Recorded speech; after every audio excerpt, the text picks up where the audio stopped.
Hello, dear students. Good morning.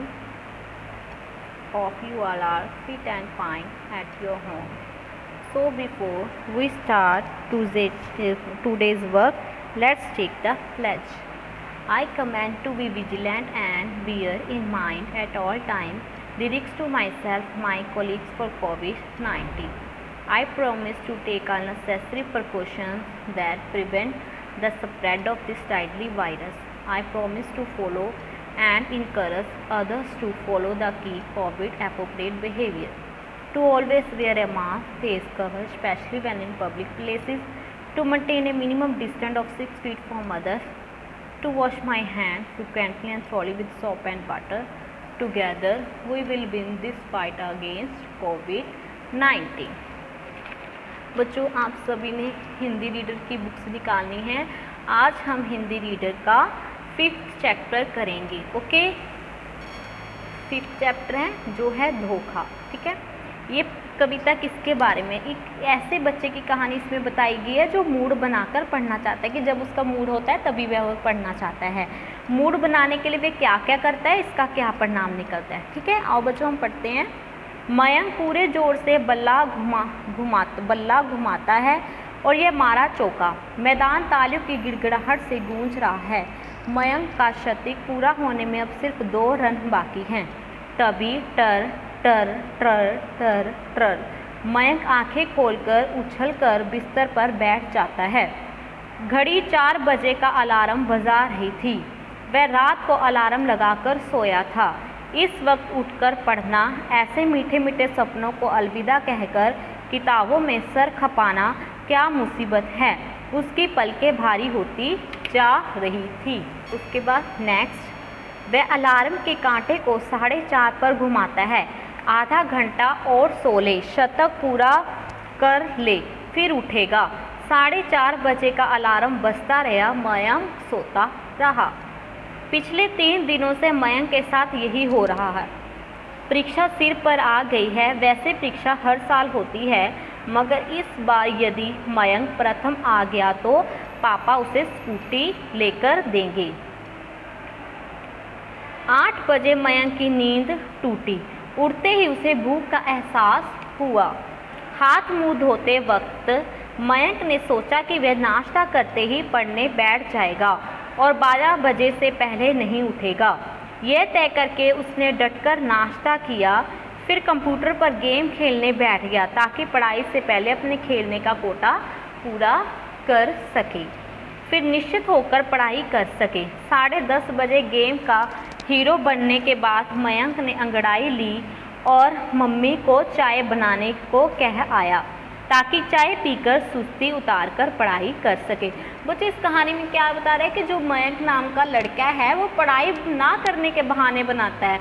मतलब वो कहता है कि मैं अब पढ़ूंगा, लेकिन उसे अपने खेलों से फुर्सत नहीं होती।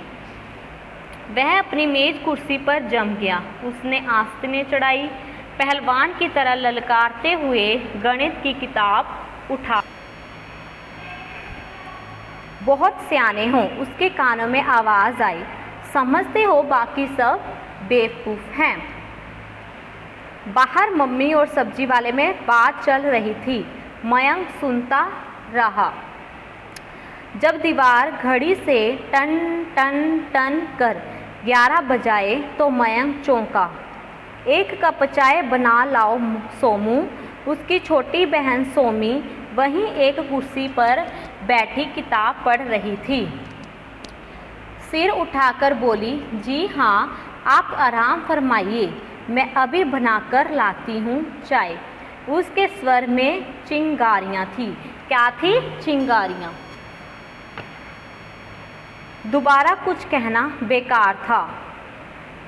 थोड़ी चुस्ती लाने के लिए उसने बैडमिंटन का बल्ला और चिड़िया संभाली और दीवार पर शॉट मार कर खेलने लगा। 12 बजे मम्मी ने खाने के लिए बुला लिया। इतना अच्छा खाना बनाया था मम्मी ने कि वह खाता ही चला गया। उसका पेट भर गया मगर मन नहीं भरा, और जब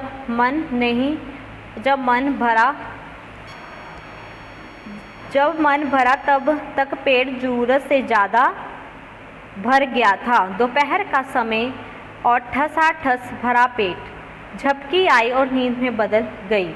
जब 3:30 बजे मयंक उठा तो सिर भारी हो रहा था। हाथ मुंह धोने के लिए जाते समय उसकी नज़र कैलेंडर पर पड़ी तो उसका दिल थक से रह गया।